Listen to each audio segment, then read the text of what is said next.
said he was gonna look into what it would be, but I'm gonna take him at, there will be something. Find something. And that's why I keep saying it. Yeah, what is it? Yeah. Relative to, yeah. That takes a lot more time, that canvassing, than I thought it was. They gave me don't worry.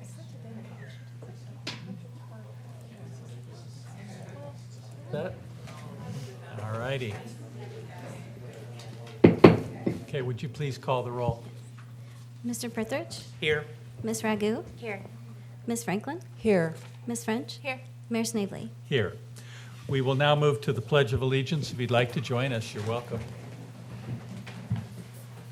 Pledge allegiance to the flag of the United States of America and to the republic for which it stands, one nation, under God, indivisible, with liberty and justice for all.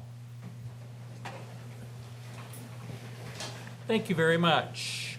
We'll move then to the agenda. Can I have a motion to approve it? So moved. Second. It's been moved and seconded. Are there any changes or corrections? Hearing none, all those in favor indicate by saying aye. Aye. Opposed? Thank you very much. And now we get public participation. And welcome to all of you who filed in and everybody who wandered in. We're glad to have you here.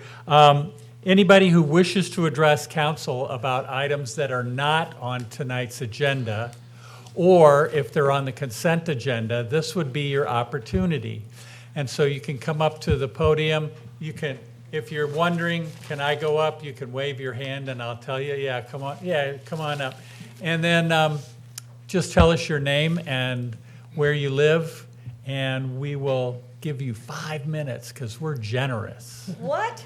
5 minutes? Yeah. Oh my God, I don't You know. don't need to take all that, Roxanne. Well, good evening. My name is Roxanne Ornelas, and I live on South Locust Street. And I am here to give thanks and highly commend Chad Smith, Director of Parks and Rec, for the wonderful effort he put into calling meetings to address the call of we the people who expressed some concern about the closure of the skate park. And it was just a great turnout both nights that I attended, and thank you, Mayor, for coming that first night. It was so great to hear that background story about that history of the skate park. And I think that it was well put together in the fact that you recognized not only the children, but the effort of the individuals who came there and spoke pretty passionately at some point during the meetings to express how much they love the skate park, how often they use it. And we saw a range of people from young people to adults who actually use the skateboard park. And as someone who considers herself a sidewalk surfer in the past, although I think I need a little more padding on parts of my body than I did when I was riding around like a crazy person. But anyway, and also I want to thank the council. I have been advised that you discussed looking at the budget in the future to address the skate park and possibly consider something to address the needs of skaters in the meantime while we wait for the assessment to come through, the feasibility study to come down on what will ultimately be a strategic plan on the tri-park. So I just want to say that all of you who worked on that, thank you very much. I truly appreciate it. Thank you, Roxanne, appreciate it. Yeah, you can do that, that's fine. Hello. Good evening. Good to see you guys again. Terry Farkson, 211 North College. Here to give a couple of updates from the student government. For those who are not aware, I serve as the Secretary of Community Engagement. First thing I'm going to hit on the skate park as well. We've heard a lot from our students that weren't able to make it to the sessions, and they wanted me to pass along the message that they would love to see a skate park replacement. It'd be in the best interest of us. and the students that use that skate park pretty frequently. We love pickleball, everyone loves pickleball, but our students really want a skate park, so it'd be great to get some collaboration on that and just deciding what the plan will look like going forward. Another thing that I just came from our Senate meeting, one thing that got brought up multiple times that I'm going to be talking more with Division of Streets and Maintenance with and sending along messages. We've gotten some concerns about the lighting on the sidewalks on Chestnut between Millville, Oxford, and like near to where SDS is towards campus, saying that side of the street just isn't well lit, and as well as like on the way down to Pefford Park. We have a lot of students who park their cars there because they live in level 27 and the RCT routes aren't that good to those apartment complexes, so that's one thing. And then also some good news here. I'm not just a downer, I promise. Next week, the student government would like to invite everyone here to a town hall that we're having. We are inviting all the city council candidates. It'll be a nonpartisan forum, and it'll be followed by a reception inside of the Armstrong Student Center in the Jocelyn Senate Chamber, which is Armstrong 1062. It'll be 6 p.m. next Tuesday. I sent emails to all the candidates, and hopefully I would love to have some more community members out there and everything like that. And if you guys need anything, you guys should have my contact information. Don't hesitate to reach out. It's 6 p.m. Tuesday? Yes, sir. Thank you. No problem. Thank you. Thank you for being here. I mean, That's I great. don't recall that we've had this kind of open line of communication with student government I don't remember the last time. So it's awesome you're taking your time here to and keep the line of communication open. So thank you. Come on up. Welcome. Hello, my name is Mark Walsh. I live on Sandra Drive. And when we moved here 24 years ago, one of the things we really appreciated was that there was a skate park here. You know, a lot of places have, the baseball diamond and a place to play soccer, but we really felt welcomed when we saw that you had facilities that were for maybe wider interests and a different demographic, and that was something we really appreciated. So, Bill, thanks for bringing the skate park here in the first place. You're and everybody else on the council, thanks for making it a priority again. Over the 24 years that I've been hanging out at the skate park, I've met like a variety of people. Some are from out of town. There's some people from Indiana that came because their community didn't have a skate park. And there were some of Miami students that skated with me, and most of them showed up in cars. Some of them didn't. But the vast majority of people I see there were maybe post-high school age, middle school age, and most of them showed up on a skateboard or they walked there. And so we're looking for a place to have this. I think that is an important location. It's about right in between the middle school and the high school, and for those kids that don't have a car, putting it somewhere else might make it inaccessible to them. Whereas, I guess I have the advantage of being on both sides of this. I play pickleball too, and I have fun playing pickleball. But I noticed that most people that play pickleball drive there. So no matter where we put new pickleball courts, if you're driving there, it really doesn't matter where they are. But for those kids who don't have a car, then the location may be key. So again, thanks for making this a priority, and thanks for letting me talk. Thank you. Appreciate it. Is there anyone else who'd like to address council tonight? Okay, thank you, all of you, for coming. We appreciate it very much. All right, we will move then to the consent agenda, and I would entertain a motion to approve it. So moved. Second. It's been moved and seconded. Are there any items to be removed? Okay, thank you. All those in favor of the consent agenda being approved indicate by saying aye. Aye. Opposed. It is approved, and we'll move to resolutions. You may read the first one. A resolution consenting to the annexation to the city of Oxford, Ohio of certain territory proposed to be annexed to the city of Oxford, Ohio pursuant to a petition filed with the Board of County Commissioners of Butler County, Ohio by Douglas R. Elliott Jr., agent for petitioners as provided by Ohio Revised Code, section 709023. Okay, thank you very much. Is there a motion to adopt this resolution? So moved. Second. It's been moved and seconded. Doug? Yes, so Miami University has submitted a proposed annexation to the Butler County Commissioners to annex 157.217 acres of land, which is the remaining portion of the Miami University Airport outside the city's corporate boundaries. And as Heather stated, I'm serving as the statutory agent for the petitioner. It's an expedited Type 2 annexation. The airport, as you know, is owned by Miami University, and it's managed by the Cincinnati/Northern Kentucky International Airport, CVG. The airport is uniquely positioned to become a hub for innovation and advanced air mobility, as outlined in the city's Economic Development Strategic Plan. Annexing this land to the city will enable infrastructure extensions and upgrades, as well as grant opportunities for development. And if you have any questions, I'd be glad to answer them. Okay, thank you very much, Doug. Is there anyone from the public who would like to address this resolution? Okay, thank you.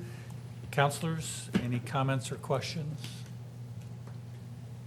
I think this is great. I mean, I think this is a town, I've been around long enough that we've talked about tech park development in various locations that have never borne fruit. I think that this has Has the a greatest chance. likelihood that we've seen in a while, and it wasn't where we were thinking economic development might happen. But the Miami University developed a plan. We have an economic development plan that touches on the airport, and so it just makes logical sense to annex this. I guess my question is, one of the benefits of annexation, it enables us to have greater control over the streets that are adjacent. And like in other cases, that's enabled us to, for example, reduce speed limits on some of the approach streets. That's not part of this exactly, but does that change that calculus at all? Like on Brookville Road, for example, I think it's 55, kind of right approaching our park entrance. You know, as you know, even with this annexation, the other side of the road will be outside the city. Now, we'll have some extra responsibility to maintain it, but, you know, we can always look at speed limits and see what we can do, but that's not what's driving this. This is driven by the opportunities for economic development. Okay. Any other comments or questions? All right, all those in favor indicate by saying aye. Aye. Opposed. Resolution is adopted, and we'll move to the second. A resolution determining the total cost of assessments by lot, authorizing the list of assessments by lot to be filed with the clerk of the city council, and ordering the same to be open for public inspection, and authorizing the clerk of the city council to publish notice in a newspaper of general circulation that the list of assessments by lot is available for public inspection. That's a very long title. Yes. It is. All right, we have a motion to adopt this long title. So moved. Second. It's been moved and seconded. Michael? Good evening, Your Honor, members of council. This is the third of 4 pieces of legislation needed for this program. Council's already passed a resolution of necessity and also a construction contract with Hendy. All that work's completed. We know the actual costs for every parcel. So with your approval tonight, we'll file those costs with the clerk and advertise them in the Hamilton Journal, and give property owners a chance to object if they think there has been a mistake. We will mail notices to each property owner, letting them know the full amount that's due. And after the waiting period is complete, we'll come back to you with a final ordinance to assess the cost to their taxes. Okay, thank you very much. Is there anyone from the public who would like to address this resolution? Okay, counselors? I have no You're good, questions on the substance of this. My question is, can we not advertise, is the Oxford Free Press not a newspaper of general record?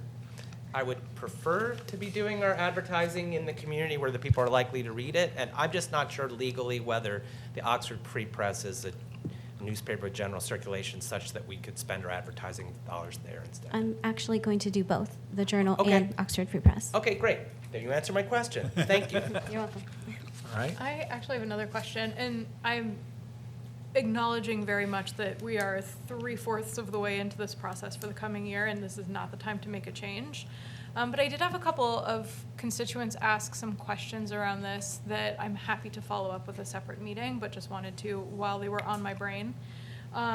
So one of the questions came from somebody who asked about, what about new homeowners? So, right, if you have just purchased a home, you don't know to be kind of on the lookout for this, you're not sure about the full depth of what's required here. Do we do any sort of new homeowner outreach around this? If they are lucky enough to be chosen for sidewalk maintenance? I think a reasonable person would understand they have an obligation to maintain their property. So in Oxford, we don't have an education campaign. Perhaps we could do better on our website. But a property owner is responsible for the care and upkeep of their curb, gutter, and sidewalk, and the city's responsible to maintain the street portion. Sure. So we can look at improving that on our website if someone had a question about their obligation. Okay, yeah, that would be helpful, and I wonder too about something to put on realtors' radars as they sell homes, particularly for folks who are new to Oxford, you know, referring them to the city website, making sure that they get up to speed. Because hypothetically, somebody who is on council who just bought a home took her a little while to realize that I had to mow the lawn between the sidewalk and the street. Yes, you do. And I arguably know more than your average new home buyer. So just a thought on, you know, I think you're right that there are lots of folks who think, you know, would go to the website, inform themselves, but there are lots of folks who, you know, they just moved and things get lost in the shuffle. And then my other question was around, have we ever done any sort of,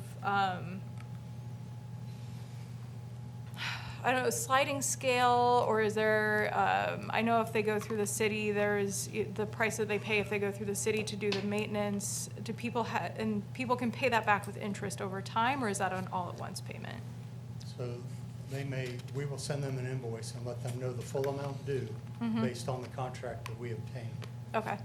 So they may pay that in full, or they may choose not to and have the amount assessed to their taxes. Gotcha. And Okay. that's when they would pay it over 5 years with the current interest rate at 5%. Gotcha. Perfect. Okay. Thank you, Mike. I appreciate it.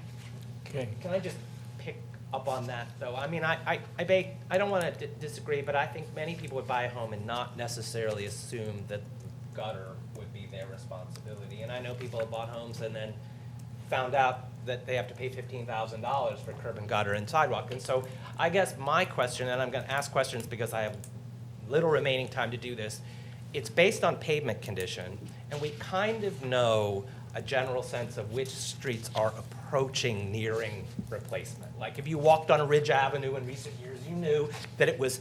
Is there no way of developing a map that identifies streets that may be likely to be resurfaced in the next 5 years, and so an owner could know, wow, I should start thinking about this? Because currently I think they get notification in the spring, and they must do it by May. And I think that if we know that it's the street, we have a street condition index, right?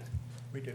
So if we knew that street conditions were poor in neighborhoods and we had a map, it would enable people to at least gauge that I might be on the hook for something in the next few years. I should start saving up some money. I think right now I understand the reasonableness, but I do think there's a way that we could do this that doesn't catch people by surprise as I think it does. And I think to buy a house and then have to do $15,000 of work is, people do it and people are very good about it, but I think there's a way that we could give people notice of So likely work at some I time. did meet with the city manager today for next year's program. We're in 90% agreement on the list. That's going to be massaged, and that will be sent to Sam Perry's group and OpTab to review next month. So we are ahead of the curve compared to where we were last year. I would argue that in many cases, gutter condition does not follow pavement condition. And I'm a little concerned about giving people the hope, if you will, that their street's going to be resurfaced. And then we may not have the budget to do it, and there's some detrimental reliance that, hey, you said you were gonna pave my street, I invested all this money, and where are you? So we're cautious about how far ahead we get. Okay, thank you, Mike. Thank you. Appreciate it. Are there any additional questions or comments? Okay, all those in favor of the resolution indicate by saying aye. Aye. Aye. Resolution is adopted, and we'll move to the next one. A resolution of council supporting the submission of a grant application for Ohio Public Works Commission Issue 1 funds to be used for roadway improvements within the city of Oxford. Okay, is there a motion to adopt this resolution? So moved. Second. Okay, it's been moved and seconded. Mike?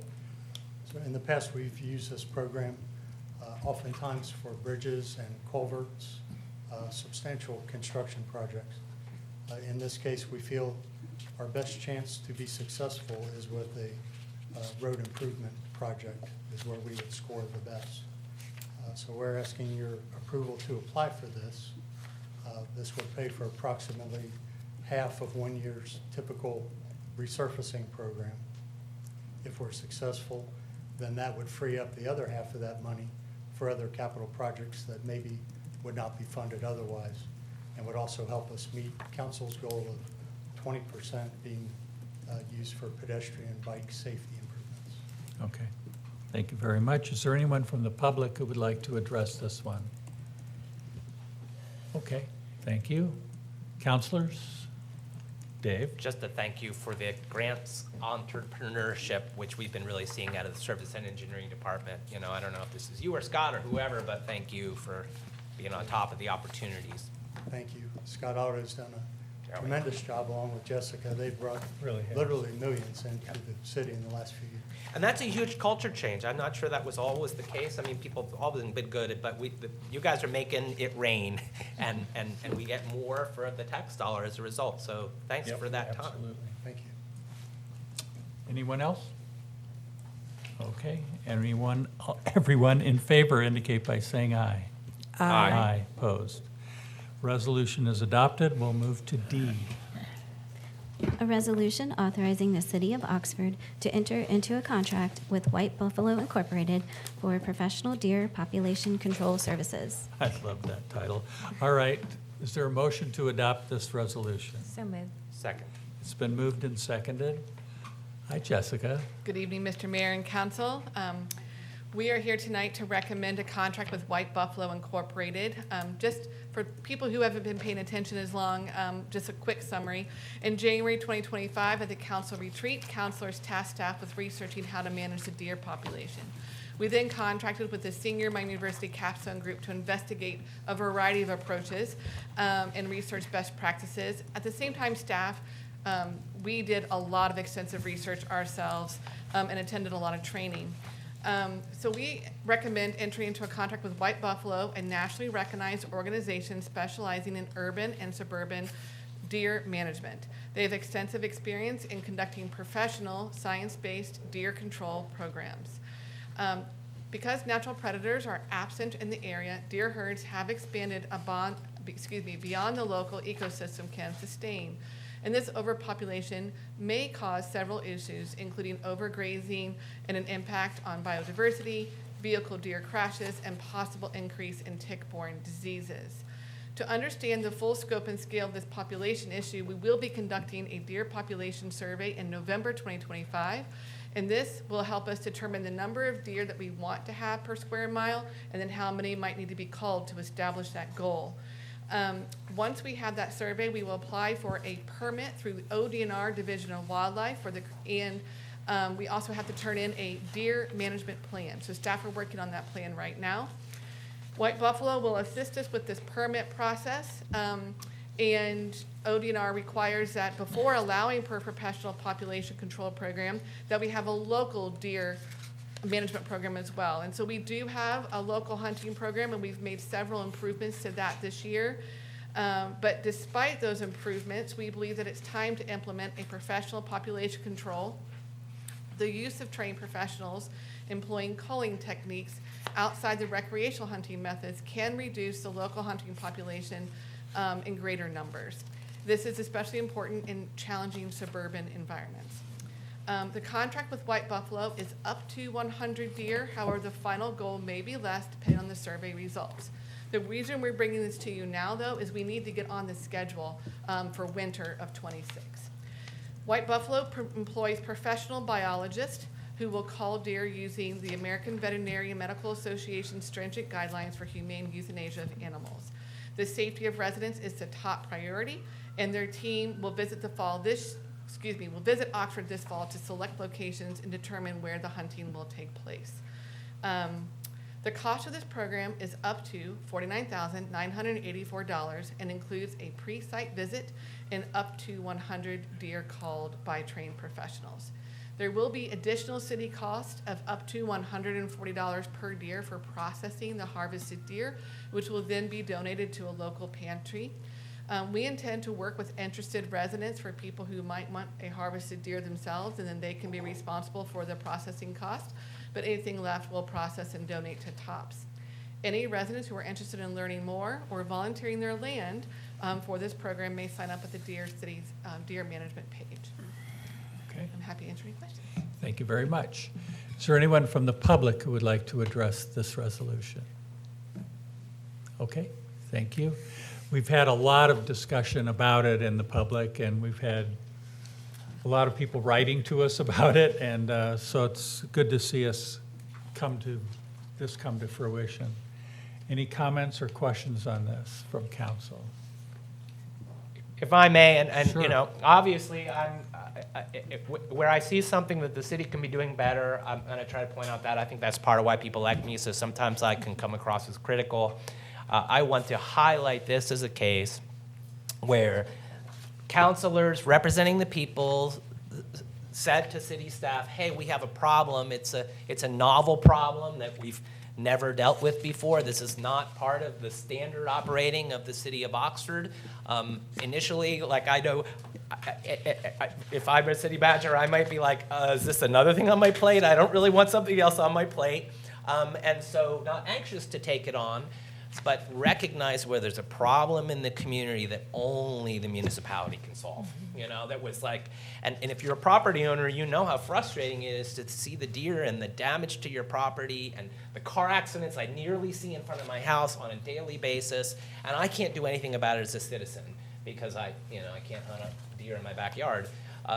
But the city is in a position to do that, and so I want to commend everybody involved for taking on the problem, trying to understand its complexities, to partner with Miami University to get really good. That partnership with Dr. Arbuckle's class really helped us think this through. Staff becoming expert in a problem that was new to all of us, the vocabulary, to find a contractor, and then also the public. We've had multiple conversations. We had an event at Lane Library a few weeks ago, and a lot of folks came out. They asked really good questions. I will say that this is a real problem, but this is the best solution. And this contractor, I know Councilor Franklin was there, really impressive. These are professionals who are going to do the very best, most humane and professional and safe job for us, and it will address a problem. It's not going to fix it. And again, we'd rather be spending our money on something else. But so I want to just tip my hat to the city for that learning of how do you tackle a new problem and get on top of it. And so we could go from identifying a problem in January to October being ready to sign a contract to, within a year, dealing with a problem, a complex, controversial problem. So thank you to everybody for getting us to this point. Okay, any other comments or questions? Just that I was also there, and I was also impressed by the gentleman who represented the organization. I think his name was Dane. Yeah, Dane. Just very professional, answered a lot of questions, I think allayed a lot of concerns that people in the public might have had. And people who attended were already recommending locations that they have noticed, like large gatherings of deer, even on city property. I think it was the wastewater treatment area was one that someone brought up. So, I know this is probably hard for a lot of people in the community, or some people in the community, but I think it's also quite important. So I nearly hit one the other day, actually, yeah. Well, and they've become so acculturated because there's so many of them, and now they eat everything. We had a buck, 10-point buck in our backyard. And I walked out taking a picture of him, and he just looked at me like, well, what are you doing? And so I think that, people have, and of course, in town, they do better maybe than some of our other residents at looking both ways before they cross the street. But I think that this will be helpful in many ways, and I was especially impressed by the Miami University scientists who came at the very first meeting we had and talked about what it does to biodiversity and our forest land and how the deer eat the small trees, and so they're not growing, and it's turning forest land into basically grassland. So it's a very important project. Everybody ready? All those in favor indicate by saying aye. Aye. Opposed? Resolution is adopted, and we'll move to E. A resolution authorizing the city manager to sign and enter into a development agreement outlining the proposed development to be constructed by Inclusive Housing Resources at 5234 Hester Road. Okay, is there a motion to adopt this resolution? So moved. Second. It's been moved and seconded. Jessica? Good evening again.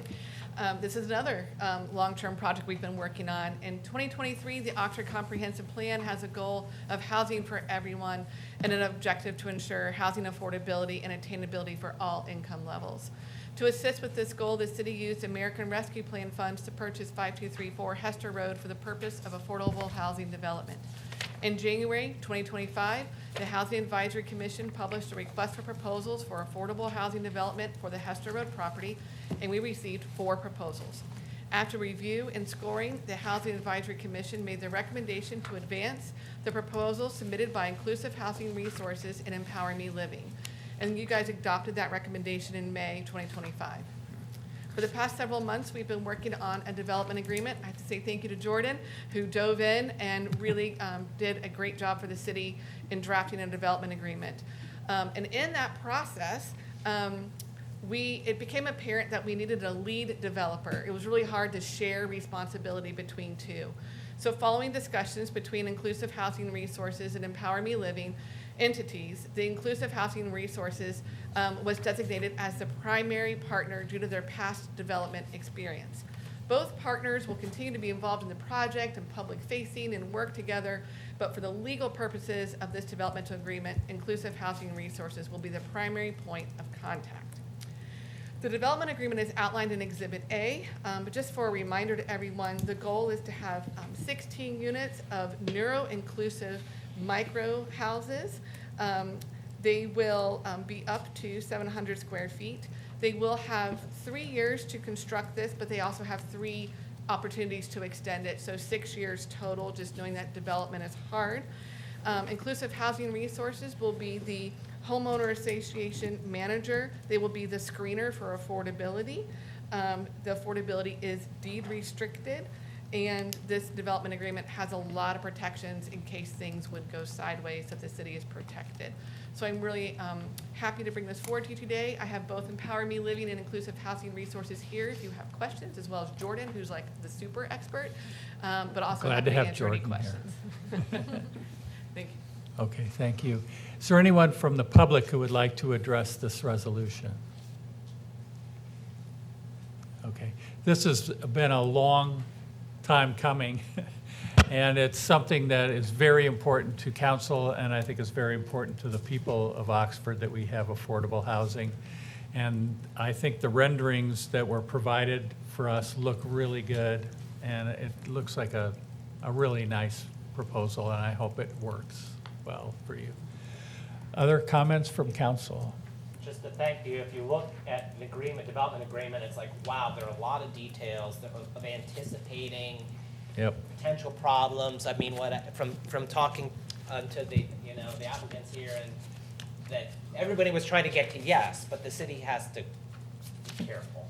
This is a city-owned property. We've been burned We've- before. Yeah, and so when I look at the details of like all the anticipation of things, I appreciate the thoroughness in the development agreement, and it sounds like it was a good conversation back and forth. Okay. And- Any other? Yes. Yeah, I just remember when we pivoted from the previous plan, and that was not an easy decision. Say again? It was hard. It was hard, yes, and it's exciting to see this coming to fruition. So thank you for all your hard work and everyone who came to the table to reach this agreement. Any other comments or questions? Okay, all those in favor of this resolution indicate by saying aye. Aye. Aye, opposed. Resolution is adopted, and we'll move to the last resolution. A resolution authorizing the city manager to enter into a contract not to exceed $517,755 with Leo J. Brielmeyer Company to construct a new public restroom facility in the Martin Luther King Jr. Memorial Park located at 2 West High Street. Okay, is there a motion to adopt this resolution? So moved. Second. It's been moved and seconded. Sam? Good evening, Mayor and council members. This is another project that's been talked about for quite a while. I think going back formally to at least 2021, when there was community feedback for a restroom that could be open for the general public, not as having to go through someone's restaurant to use the restroom, and just not only for events, but just for regular year-round daytime use. And so then in 2022, an architect was hired to develop a study. In 2023, another one, and then 2024, we got some funding through the capital budget request. And so here we are now after the second bid attempt, and we've got a contractor lined up, and this is the location for a new restroom building on the west side of the parks, the Martin Luther King Jr. Memorial Park, between the cannon and the sidewalk. So there will be some tree removal, but there will be several new trees planted as well. So we'd like to get started soon, and we've got a contractor lined up. There was successful bids. We interviewed the top 3 bidders and selected one that had really good references, and we're getting close to being ready to go. Super. Thank you. Is there anyone from the public who would like to address this one? Okay. Still, thanks for your being here and paying good, close attention. I know that when we talked with the board of the farmers market, they were really anxious for this project to come forward, and a lot of other people have as well. So, any comments or questions? Dave? The professor who sees students out here accomplishing stuff in the public sphere is no joke. Do you guys see what the price tag is on this restroom? It's big. It's like $500,000. I mean, stuff is really, really expensive. And even something as simple as the restroom is a really complicated design and planning procedure. But this, again, is one of these things. I remember I had a student project in a planning class where, like, I tell my planning students to identify a public problem. And I remember I had a project about 10 years ago, the absence of public restrooms. So we've been talking about this. I mean, how long have people been talking about this with their kids at the fountains or whatever? So, but it costs a ton of money, but I also really appreciate that the costs were distributed across partners. So we partnered with people. So the lesson is sometimes real stuff is really complicated. It costs a lot of money, but if you pool your resources, you can fix a problem you've been talking about for decades. And my understanding is that the new code applying to fountains requires a restroom within that amount of distance. 100 feet or less, yeah. Yeah. Okay. Is there anyone else who has questions or comments? I had a question. Jessica, remind me, is there an opportunity in the future for public art there? I'm sure there's. Yes. Yes, Yay. we actually Okay. have it. We have some anchors designed into one side of the building so that it could rotate and have some juried exhibits on there. That's the goal. Yes. Yeah, cool. Is that? Love it. Thank you. All right. You ready? All those in favor indicate by saying aye. Aye. Opposed? Resolution is adopted. And now we'll move to ordinances. And we have 2 ordinances on first reading. And for those who are here, first reading means that we listen to it, we talk about it, but we don't make motions and we don't vote on it until the second time that it comes around. So that's what's happening here. We'll start with the first one, if you'll read it. An ordinance repealing Oxford Codified Ordinance Section 1139 entitled Variances and adopting new Oxford Codified Ordinance Section 1139 entitled Variances for the purpose of amending the code to comply with Ohio case law. Okay, thank you very much. Sam, you're still here. I'm still here. Thank you again. These are some very small changes to zoning code chapter 1139. And as Ms. Barber read, this is a new chapter, but it's replacing one that's already there. It's just deleting a couple words and adding a few words so that we are more defensible in our decisions for BZA. It actually follows the practice that we've already been using, but by having it in the code. And the purpose of it is so that if there has been a prior BZA decision that is similar to the one that's being heard, that it can be entered into the evidence and used as a comparison for a decision that's actually at hand at that particular hearing. That wasn't in the code, even though that's what we were doing, so this code change would make that more solidified for us. Okay. So thanks to Chris and to Zachary Moore, our city planner, for getting this all together, and here we are. Thank you very much. Appreciate it. Is there anyone from the public who would like to address this ordinance? Counselors, do you have any questions?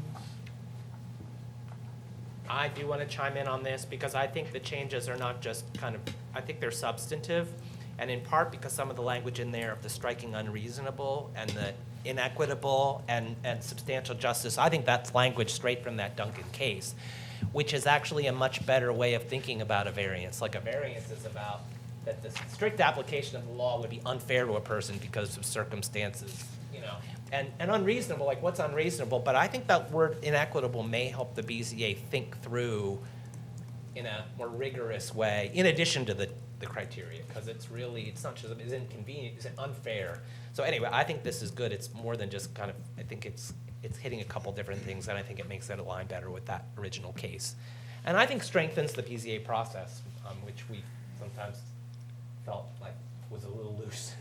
I think this is a stronger standard to lean on, in addition to how it's articulated in, all the standards. We continue to need very good people on Yes. BZA. Dave? No, we have very good people, but I think, yes, you've been around for a long time. It hasn't always been as rigorous. That's right.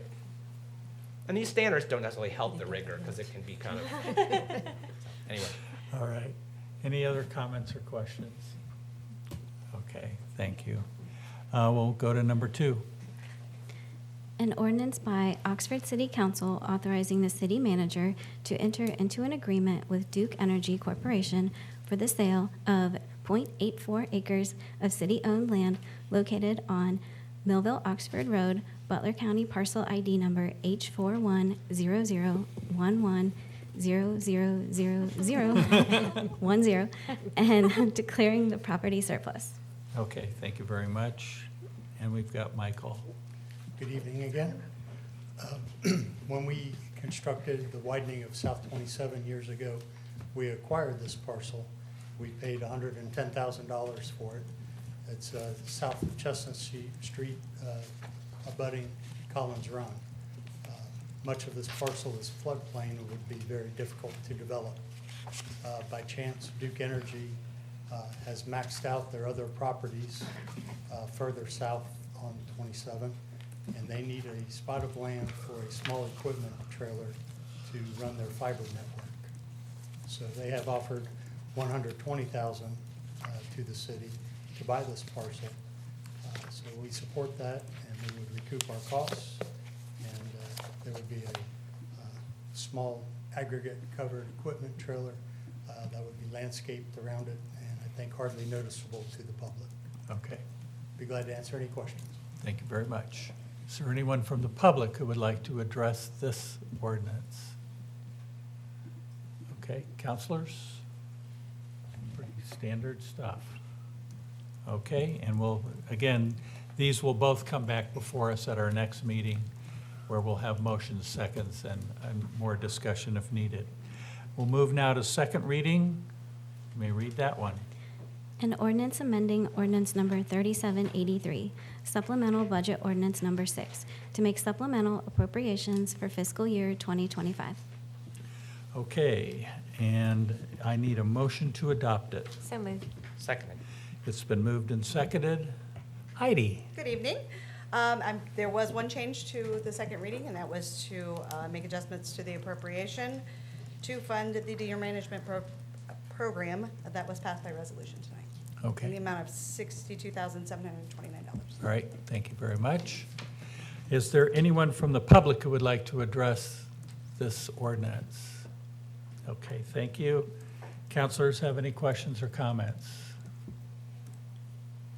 Okay, call the roll. Ms. Ragu? Yes. Ms. Franklin? Yes. Ms. French? Yes. Mr. Prethridge? Yes. Mayor Snavely? Yes. The ordinance is adopted, and we'll move to announcements and communications. Doug, we'll start with you. Sure. A few things. The mayor and I attended a grand opening and ribbon cutting for the Fairfield Inn. And what a beautiful hotel. Great addition to the city. Before this hotel opened, we had 370 hotel rooms. So this added another 92 rooms to our hotel stock. When the Holiday Inn opens, who knows when? They've been making progress. Okay, They've been we'll have another 83 working rooms. westward. And so basically, that's another 175 rooms. So, we'll jump from 379 hotel rooms to 554 hotel rooms, which is almost a 50% increase. So, beautiful hotel. The fitness room fronts Millette Hall parking lot, and they have a walkway to the parking lot too. So folks that are going to a basketball game can stay there and walk on the path to the basketball game Or football football game. Also, Sustainable Ohio Public Electricity Council, Energy Council, which we're now a partner with, obtained a price from AEP Energy for our electric aggregation program. This will be for 5 months, beginning with the January 2026 meter read date. The price is 9.114 cents per kilowatt hour, which is a 27.1% increase over our current rate with Energy Harbor. And so there'll be letters going out probably in late October, opt-out letters. And of course, if you're already in our program, you needn't do anything. You can just recycle that letter. But if you do not want to be in it, you'll have to send a letter in or call. So I wanted to share that with the city council. We'll also be sending And out. how many months is that contract? It's 5. We went with 5 months because we want to be part of a larger block purchasing power. They provide electric aggregation power for the city of Cleveland and the city of Dayton and a lot of other smaller communities. So we might get better rates then. We might. The problem is rates seem like they're going to continue to go up. And as you know, as we went through our budget, we factored that in. So, that'll be the new rate for 5 months only. And those letters, opt-out letters, will go out probably in late October. Another thing that I want to bring up, it's a big policy change, we talked about it in the budget, is the new snow policy, snow removal. Council passed an ordinance earlier this year, a duty to keep sidewalks in repair and clean. So basically, any owner or occupant of any building or lot fronting on any street, alley, or other public highway of the city shall clear the sidewalk in front of the building or lot of snow and ice within 24 hours of the day following any such deposit of 3 inches or more. And they need to be cleared to a 4 foot wide surface down to the concrete. Now, we're going to focus on the snow routes and the US 27 north and south.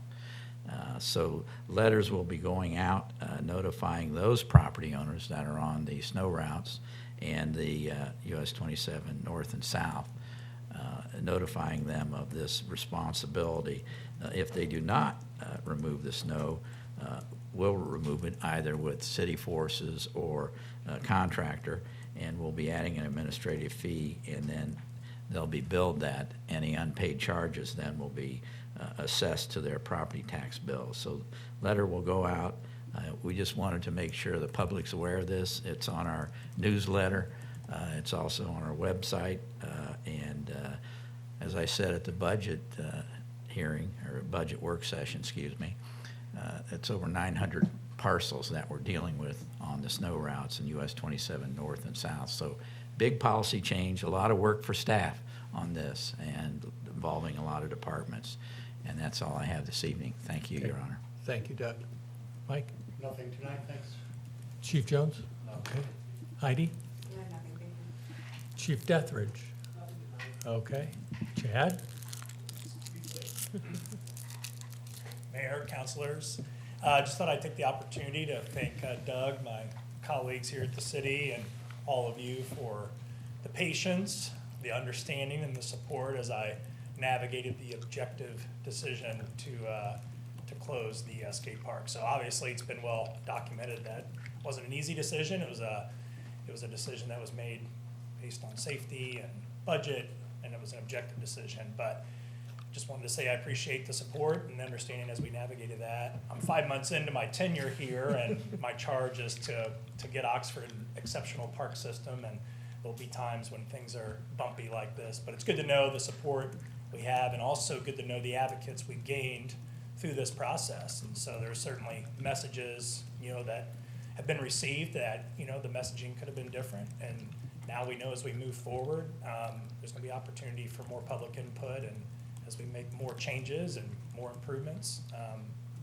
it's good to know that we have a group of citizens and a supportive staff and council that support the parks and rec facilities that we have, and the new ones we'll be getting. So just wanted to take the opportunity to thank everyone. Thank you, Chad. I also want to thank all the people in the community who came to these meetings, and everybody just approached it in a very civilized, great manner. And there was, I think I used the term, nobody came with their hair on fire. It was, hey, we want to learn about it, and we want to express our interest in having that facility. So I really commend both you and the public for having very reasoned arguments. So, Thank you. It was great to see. Yeah. Sam, anything today? Nothing tonight, thank you. Okay. Jessica?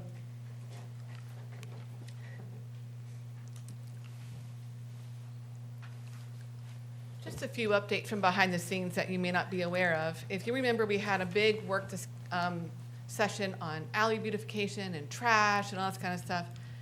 And a Mr. John Butzholz watches these meetings and has taken it upon himself to be the uptown and alley trash watcher. And I That tell is you great. what, he goes around every day and identifies where there's trash. And he also happens to be the person in the city who assigns our community service workers who maybe are doing a diversion program and need to do some service work to get out of, to fulfill their requirement, if you will. And so he has assigned them to alleys and to work with the street department and to work with the service department, and they're going all around town. And so I encourage you to walk through an alley and see how a little cleaner it is this year than it has been in the past. And thank you, John, for your proactive approach. So, and we have more to come, more planning, but just those things are occurring now, and I want you to be aware that we do listen to your concerns and try to find creative solutions. The other is, I think I might have mentioned this before, but I just want to say it again. I just really want to recognize Seth Kropenbaker for his creative partnership between Butler Tech and the Talawanda High School and our medical facilities for helping develop this new program where students can stay at Talawanda and have instruction through Butler Tech on to become a certified I don't want to misspeak, but in the medical profession, and then they will have placements here in Oxford, and the idea is to have these jobs stay in Oxford so they graduate high school and can have a job right here. And so we're really excited about that, and we are working with the Oxford Community Foundation to develop scholarships to remove any barrier to this program for any students, and he is now continuing to look at other programs to try to bring a similar model here. So just wanted to share those behind the scenes. Very good. Thank you. Appreciate it. Heather? Nothing, thank you. Jordan? Nothing tonight, thank you. Welcome. Glad to have you. Alex? Yes, largely just one thing. We had our first of the historic walking tours of Woodside Cemetery last weekend, and we have 2 more Saturdays. So if you are really sad because you missed it, don't worry, there's 2 more. They are the exact same script every week, so you really only have to come to one. So those are at Woodside Cemetery at 10:30 a.m. on Saturdays.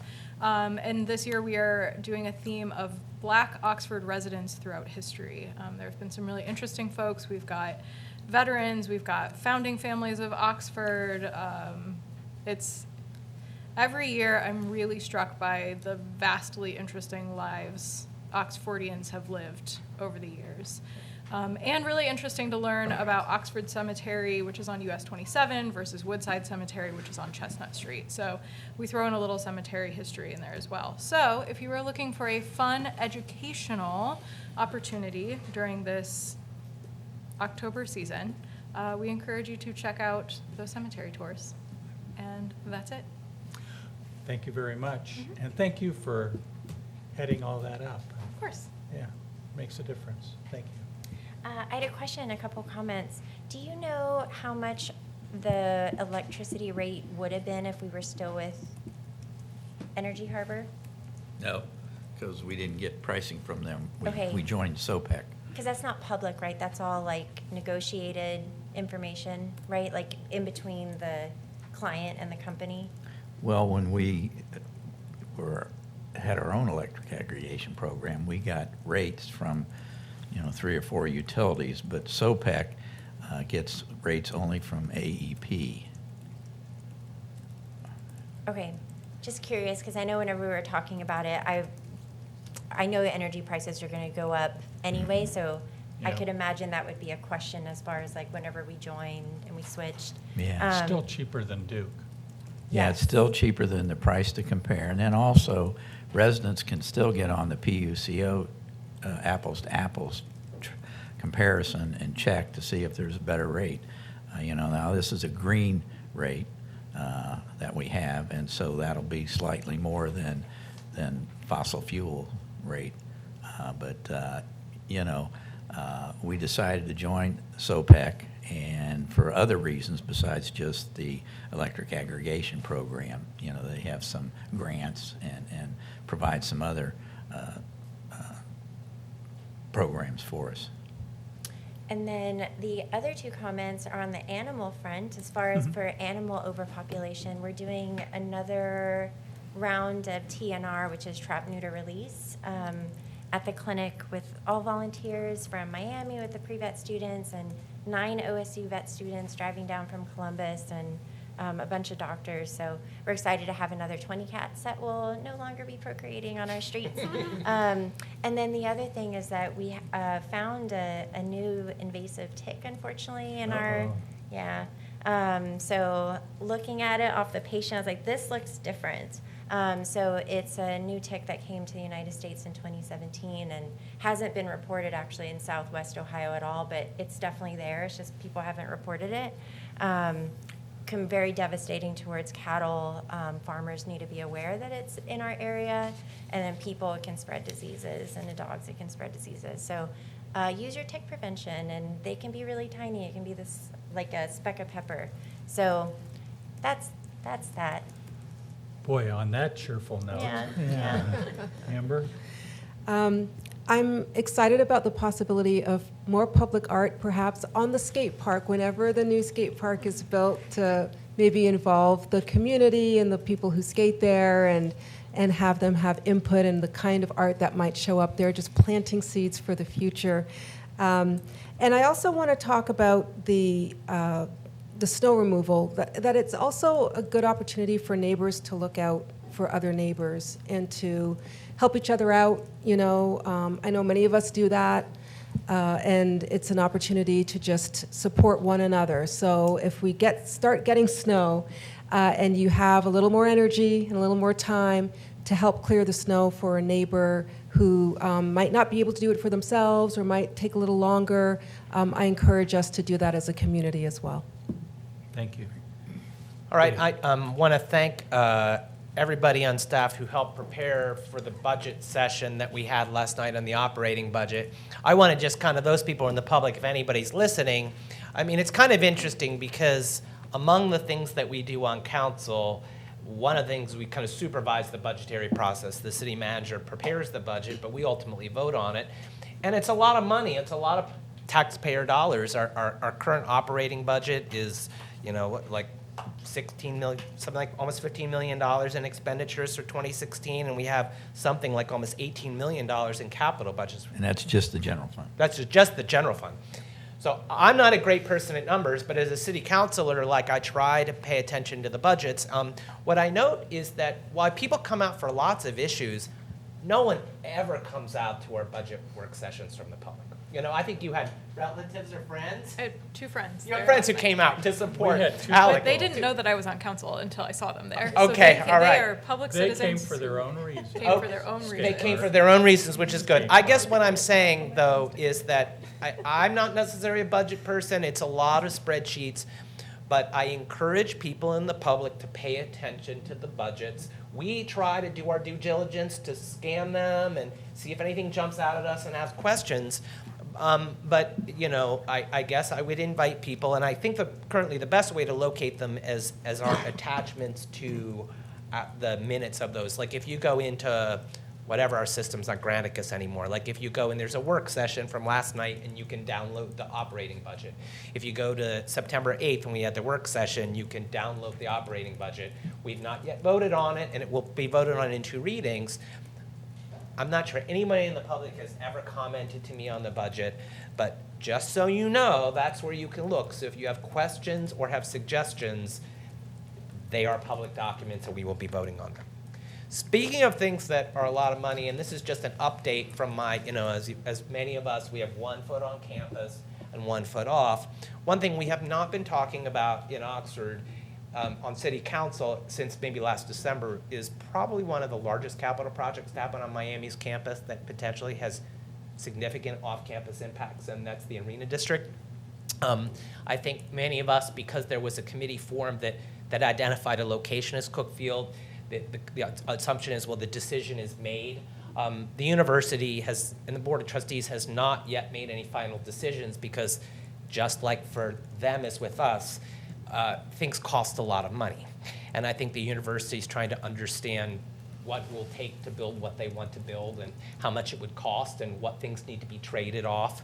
I happen to sit on something called the Campus Planning Committee, which is a committee of the University Senate, and we are working with the Fiscal Priorities Committee to kind of do inquiry to try to understand fully what all the different dimensions of such a project would be, on the assumption that the university's budget, just like its spaces, they may be controlled by the Board of Trustees and the President, but to some degree they belong to the entire Miami community because we're all vested in the health of Miami University and its campus. So that's just kind of information that some of that fact-finding is ongoing. The decisions about the arena have not yet been formalized yet by Miami University, but if anybody has thoughts, and that includes the city of Oxford, I know we had a resolution back last December that asked for Miami to collaborate with us meaningfully in a project to the degree that it would have off-campus impacts. And I don't know to what degree that has been happening, but I think there are some things happening on campus that, I mean, hypothetically, the campus is zoned.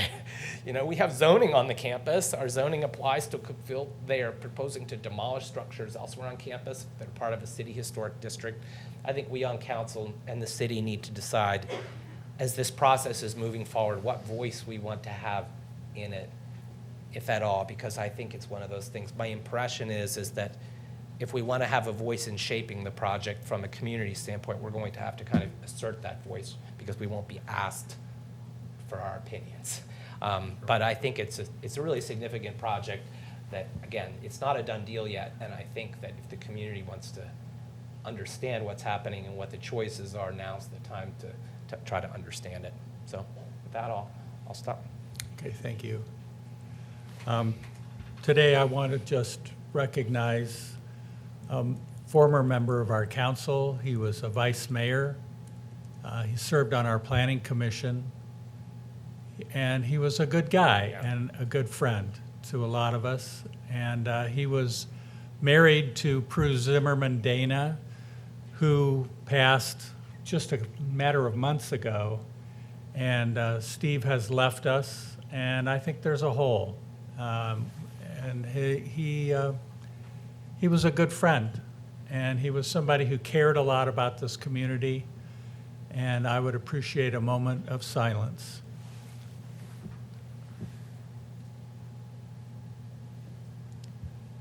Thank you very much. And with that, I would entertain a motion to adjourn the meeting. So move. Second. It's been moved and seconded. All those in favor say aye. Aye. Opposed? Thank you.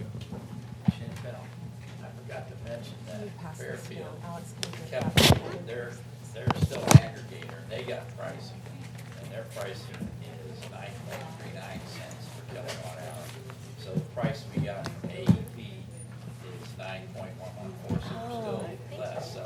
That's You know, it's awesome. hard to say if we've gone out as our own aggregator, if Yeah. should be this price. I don't think so. Yeah. I don't know. Because that was our main concern Yeah, of, yeah. okay, what if people, the price is gonna go up anyway, but then they blame it on switching, so. I feel like we've been threading the needle pretty effectively